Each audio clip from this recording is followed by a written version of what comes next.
We're going to go to Ruth chapter 3 today. This is our third week in the story of Ruth. And we've seen some interesting details thus far. And I think we've got a couple of more tidbits this morning that we'll be sharing together. You know, waiting on the God is a big part of the Christian life. It seems like there's a lot of waiting that happens as we wait for the Lord. But there are moments when waiting no longer really is about waiting, it's about moving. Sometimes faith requires movement, and sometimes it requires waiting. So we're going to see sort of two expressions of that in the text this morning. There are seasons when faith looks like patiently trusting God and sort of be still before me and wait for me. There are other seasons when faith requires taking a courageous step. And so we looked last week, you might think about, we seem sort of familiar because we talked about Ruth getting up and going to work and those kinds of ideas. We're going to see that expressed a little bit differently today. You know, a lot of people live their whole lives waiting for certainty before acting. I don't know if you can relate with that or not. You really need things to make sense. You really need to have all the answers before you move. It gets expressed this way: I'll serve when I feel like I'm prepared to serve. You ever thought that? I'll forgive after they apologize, when everything's sort of been clear to me. I'll obey when I know how everything's going to turn out. Oh, my. All right, Lord, I'll do whatever you say as long as I know exactly what the plan is. I don't know if you can relate to that or not. But faith rarely works that way, biblically speaking, and in our lives today. We seldom know what God is up to. Faith often requires us to step forward before we know the outcome of the story. The disadvantage to you and I studying from the book of Ruth is you know how the story ends. Well, I'm assuming you know how the story ends. So we have to sort of put all that to the side and try to hear the story this morning as if we're hearing it maybe for at least the 12th time instead of the 120th time. But that's exactly where Naomi and Ruth find themselves in chapter 3. The harvest has ended. Boaz has been remarkably kind to Ruth, but life hasn't changed yet. Naomi is still a widow. Ruth is still a widow. They still have no plans for a future. They have no idea where the next meal is coming from. They are very much in a desperate situation, and somebody had to do something. Naomi, though, understood that it was according to Israelite custom that there was such a thing as a kinsman redeemer. I mentioned that last week, and I'll mention it again next week. And it's basically God's provision for people. But they still don't have any security. So Naomi seemingly remembers that, and she remembers that Boaz is her relative, and she begins to formulate a plan.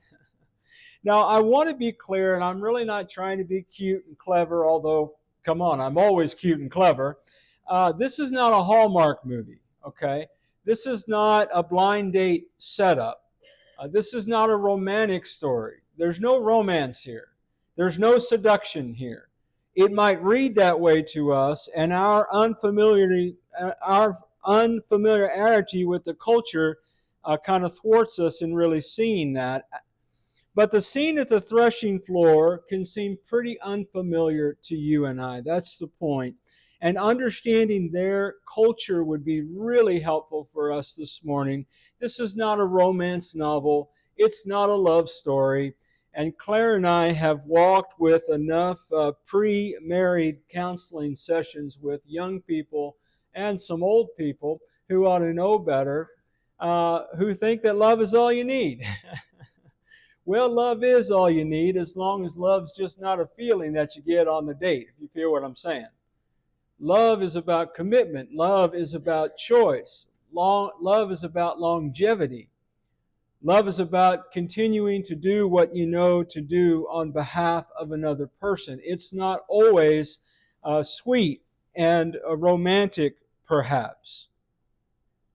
But this story is not about that kind of love. It's about how faith responds when future is uncertain.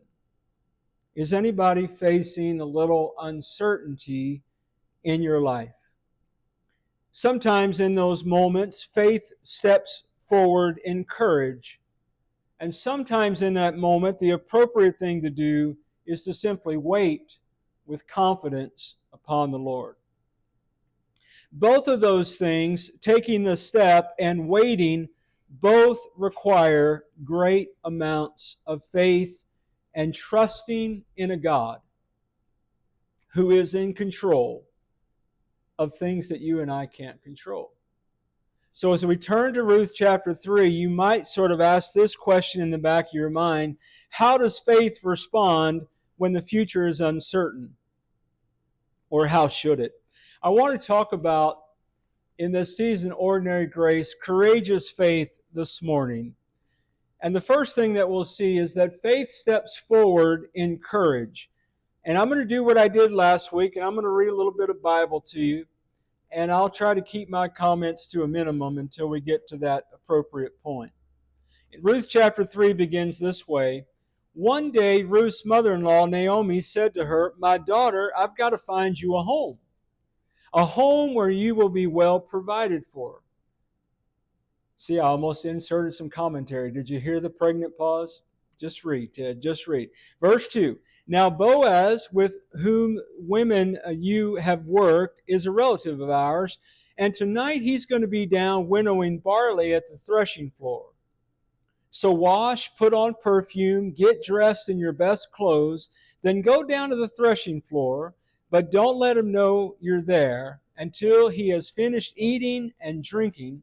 And when he lies down, note the place where he's lying down, then go and uncover his feet and lie down, and he will tell you what to do.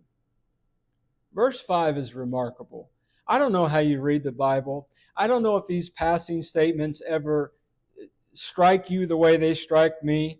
Ruth says in verse 5, "I'll do whatever you say." She didn't say, "You want me to do what now?" You want me to go where and do what? Remember, Ruth is not an Israelite. She's from Moab. She doesn't know anything about these customs. She doesn't understand what's happening. And surely Naomi has explained it to her enough for her to be clear about it. But yeah, I'll do whatever you say, Ruth answered. So she went down to the threshing floor and did everything her mother-in-law told her to do. When Boaz had finished eating and drinking and he was in good spirits, he went over to lie down at the far end of the grain pile, and Ruth approached him quietly, uncovered his feet, and lay down. And in the middle of the night, something startled the man. And he turned, and there was a woman lying at his feet. "Who are you?" he asked. "I'm your servant Ruth," she said. "Spread the corner of your garment over me, since you are a guardian redeemer." Your translation might say kinsman redeemer of our family. What a remarkable thing we're reading this morning. It really is. Naomi asked Ruth to do something that required a great deal of courage. I would remind you again this morning that Ruth is a Moabite. She is hated by Israelite people. She is taking an incredible risk. She's taking the risk of being rejected. She's taking the risk of being misunderstood, seen as, well, somebody with impure motives. She's taking the risk of great embarrassment. She had no guarantee of how Boaz was going to respond to any of this. Try to put yourself in a position this morning where you have that level of uncertainty. Yet notice her answer. "All that you say, I will do." Now that echoes the commitment that Ruth made to her in chapter 1. Do you remember? Hey, wherever you go is where I'm going. Whatever you do is what I'm doing. Whatever God you have is the God I'm going to serve. Ruth had become a woman marked by faithful obedience. At the point of her decision, Ruth didn't know the outcome. She didn't know the rest of the story. She didn't have our vantage point. She only knew that faith steps forward in courage. The rest of the scene unfolds exactly as Naomi instructed that it would. Ruth went, she laid down the threshing floor, she waited for Boaz, she did the whole blanket thing, and he responds to her in a very respectful way. He doesn't take advantage of her, he doesn't abuse the situation, and he lets her know, look, there's an issue here. There's another person in town, and he has legal claim to you. So as you start thinking about this, Boaz, though, I skipped way ahead in my notes. That was weird, wasn't it? Sorry about that. Everybody pretend that didn't happen. Just talk amongst yourselves for a minute while I find my place. But Boaz was very kind to her. And you might think about the scripture that Claire read from Deuteronomy chapter 31. And you might think about all the calls to courage in the Bible. You might think about Joshua 1:9. Have I not commanded you, be strong and courageous? Do not be afraid. Do not be discouraged. Why? For the Lord your God is with you wherever you go. Notice that God commands Joshua to be courageous, but the courage is not within Joshua. The courage comes from the reality that God is with him, that God is with him. The same is true for us. Our level of courage is not about just mustering up the heart to do something. It's not about you and I having the fortitude or the willpower to pull ourselves up by the bootstraps. Faith, courageous faith, comes from recognizing that God is with us right this very second now. And He gives us the courage to do everything that He asks us to do. And even though that is true, Joshua still had to go down and he still had to cross into the land. Does that make sense? So he took the step of faith. Ruth does the same thing here. She stepped forward without knowing how Boaz was going to respond to her. Her confidence was not in the outcome. It was in the God who was leading her. She understood this through Naomi. Now, Ruth is a funny book because there's no miracles, there's no prophecies, there are no laser light show kind of events here. But God is always at His work, church. Hebrews chapter 4:16.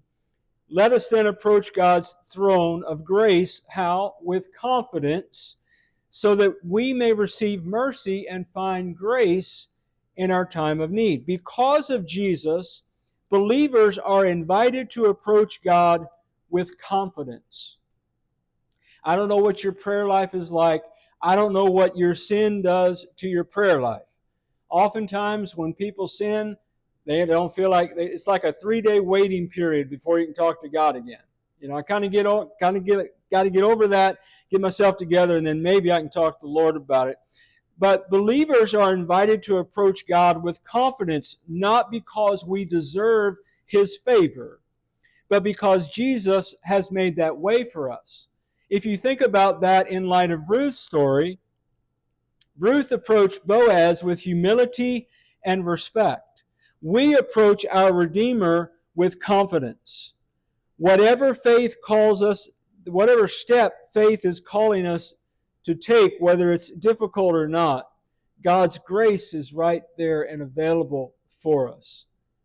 In James said it this way: in the same way, faith by itself is worthless if it's not accompanied by action. But someone will say, you have faith and I have deeds, sort of a competition thing. Show me your faith without deeds, James wrote, and I will show you my faith by my deeds. It's funny how many times Claire and I get crossways. I don't mean in an ugly way, but we get in it sounds like we're saying two different things, and I love to say to her, because it's often true, baby, we're saying the same thing. But we're just saying it, we're using different words. But it's the same thing that is coming across. And so the reality is that James reminds us that genuine faith is always on the move. It always steps. Faith is more than believing. Faith is about acting upon what you believe. Ruth could have just stayed with Naomi. She could have refused to go. She could have said, no, that plan's never going to work. She could have allowed her fear to keep her from obedience. Instead, she acted. Her obedience revealed the faith that was already in her heart. Now, all three of the passages that I just shared with you, we see that God gives courage. We see that courage draws near in faith. And we see that faith expresses itself through obedient action. And that's exactly what Ruth is demonstrating in her story. She didn't know how the story would end. She simply obeyed, trusting God with what she could not control. Church, can you trust God for the things that you can't control this morning? Can you trust Him with those things? Most of us are never going to go down to a threshing floor and have to do anything like Ruth did. Praise God and hallelujah. But all of us will face moments when obedience requires courage. Might look different. What kind of courage are we talking about? Well, it might be the courage to offer forgiveness to someone. It might be the courage to have a difficult conversation that needs to be had. It may be the courage to say yes to a place of service. It may be the courage to take the step of faith that God has already made really plain to you. We often wait until we feel courageous. Scripture teaches us that courage often grows out of our obedience. We cannot control the outcome, but we can choose to be obedient.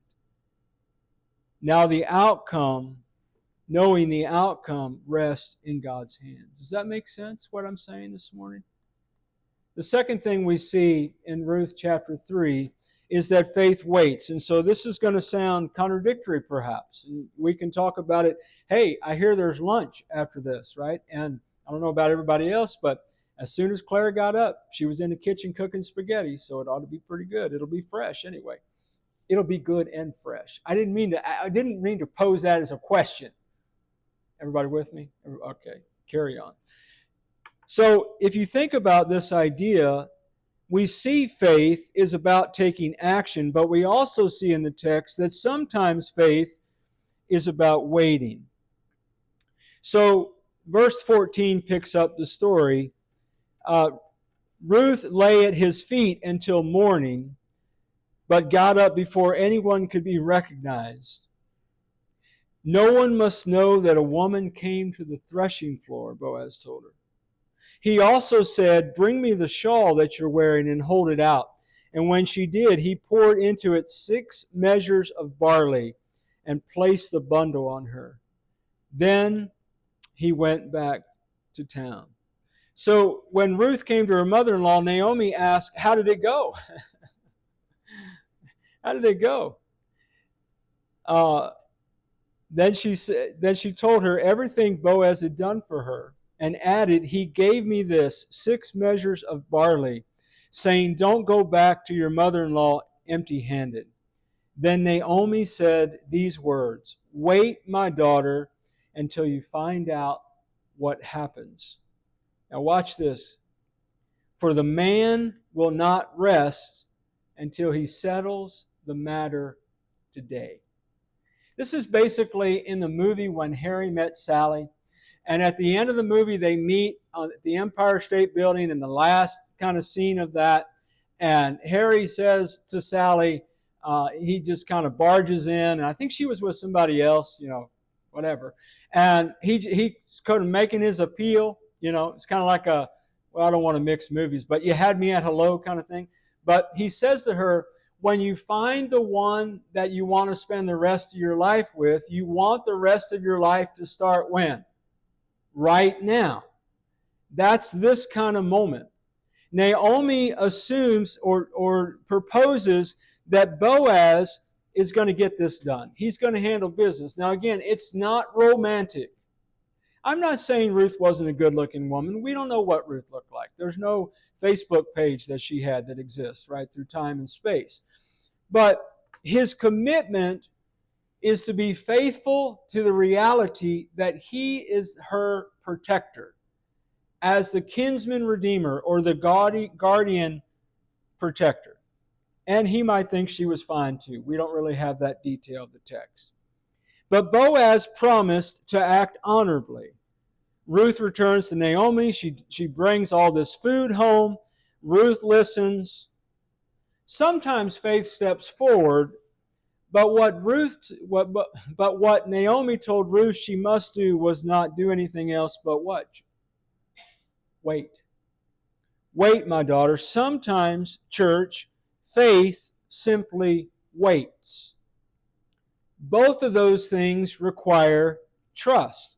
But waiting is often harder. Waiting requires us to release what we cannot control and trust God with what only He can do. You might think about Psalm 27:13. I remain confident of this. I will see. There's no question. I will see the goodness of the Lord in the land of the living. Verse 14. Wait for the Lord. Be strong and take heart. Wait on the Lord. David understood that waiting is not passive resignation. That's not waiting. Waiting is a confident expectation. Waiting requires courage as we trust God before we can see the outcome. That's where Ruth finds herself in the story. Boaz has promised to act. Now all Ruth can do is wait. In Isaiah chapter 40, we have a wonderful refrain that's been sung several times. I'll just read the whole thing. Why do you say, O Jacob, and speak, O Israel, my way is hidden from the Lord, and my right is disregarded by my God? Have you not known? Have you not heard? The Lord is the everlasting God, the creator of the ends of the earth. He does not faint. He does not grow weary. His understanding is unsearchable. He gives power to the faint, and to him who has no might, he increases their strength. Even youths shall be faint and weary, and young men shall fall exhausted. But they who wait on the Lord will renew their strength. They shall mount up with wings like eagles. They shall run and not be weary. They shall walk and not be faint. The text is a response to a statement made in verse 27. My way is hidden from the Lord. It's written to a people who feel like God has abandoned them. It's as if they feel like God doesn't understand what's going on. Have you ever had that? Lord, do you see this mess down here? You ever said that? That's this moment in Israel. And the cry or the thought is, man, God doesn't see any of this. What's going on? And if you've ever wondered that, you know exactly how they feel. But Isaiah reminds us that while we grow weary, God never does. God is at His best work, church, when you can't see Him. He's at His best work when you can't see Him. He gives strength to those who continue trusting Him. Waiting is not wasting time. It is often where God renews His people for the journey that they have ahead of them. In Lamentations, a chapter we've been in, not particularly these verses, Lamentations 3, 25 and 26. The Lord is good to those who wait for Him, to the soul of those who seek Him. It is good that one should wait quietly for the salvation of the Lord. Now, just by way of reminder, Jeremiah wrote these words in the middle of devastation. Yet he declared that the Lord is good to those who wait for Him. Waiting is not simply passing time. It's about learning to rest in God's character while His purposes unfold before us. Ruth couldn't wait because God's goodness did not... Ruth could wait because God's goodness did not depend on her ability to control the outcome, and it never does. Notice what all three of these passages have in common. Waiting is not doing nothing. Waiting is trusting God when He does, while He does what only He can do. That is exactly what Naomi encouraged Ruth to do. Wait, my daughter, not because nothing is happening. Wait because God is at work. So you may need an act of courage today. I don't know what that looks like. Or you may need the courage to wait. Both of those things require great faith. The question is not, what do I want to happen? The question is, what does faithfulness require today? Courageous faith trusts God's timing after obedience has taken its first step. So chapter 1 of Ruth taught us to begin again when life is uncertain, during these ordinary moments when we're not quite sure what God is up to, and these sort of mundane times where we sort of have a perpetual case of the Mondays, and life doesn't make any sense to us.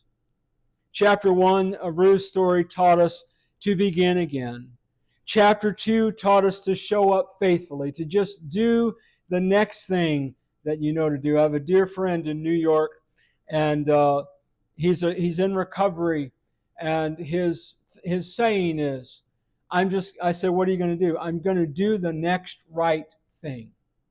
I'm going to do the next right thing that's in front of me.